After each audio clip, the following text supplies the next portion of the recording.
Tonight's ballot watch. While Texas has not voted for a Democrat for president since 1976, a major surge in early voting in the Lone Star State is giving Democrats new hope tonight that they could turn the traditionally red state blue next week. A lot of that is due to record voting numbers coming out of Harris County, which is home to Houston. Now, Harris County alone has a higher population than roughly 26 states, and early turnout numbers have now passed the total turnout there in all of 2016. Joining us now is the man in charge of running elections there, Harris County Clerk Christopher Hollins. Thank you so much for joining us tonight. Absolutely. Good to see you this evening. So since taking over earlier this year, you've worked to dramatically expand early voting across Harris County, offering drive-through voting. And as of today, 8 polling locations will remain open for 36 hours straight until early voting ends tomorrow evening. Why were these such important steps for you? And do you anticipate that a lot of voters will cast ballots tonight and late into the night? Yeah, well, democracy is not a spectator sport. We all need to be involved and engaged. And in times like this, we need to be voting for the next generation of leadership in this country and in this state, in this county.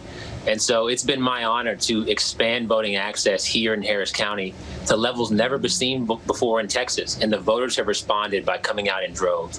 And we're excited about that. And quickly, what are you expecting total voter turnout in Harris County to be? And how does that compare to prior years? Well, as you mentioned, we're passing up now the total voting turnout from 2016, which was itself a record. And so we're going to push towards 1.5, 1.6 million at least, which is going to be huge for Harris County. And, you know, folks just want to claim their seat at the table and have their voices heard. And we're excited to be protecting their right to vote this fall. Of course, there's been some significant legal limbo over how many drop boxes you can have in Harris County. A court ruling earlier this week upheld Governor Abbott's decision to allow only 1 drop box per county in Texas. Now, Harris County, as you well know, is larger in area than the state of Rhode Island. So at this point, with faith in the Postal Service down for many people, what's your message to voters who still haven't had the opportunity to mail in their absentee ballot just yet? If there's only 1 drop box, what are their other options?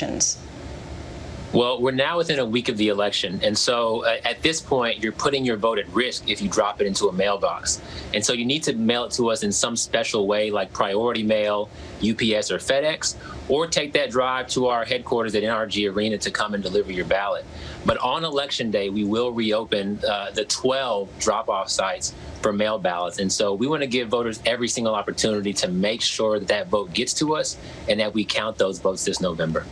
A lot of eyes will certainly be on your county Tuesday night as results start coming in. Some believe that a big night for Biden in Harris County could actually tip the scale in Texas and maybe the whole election.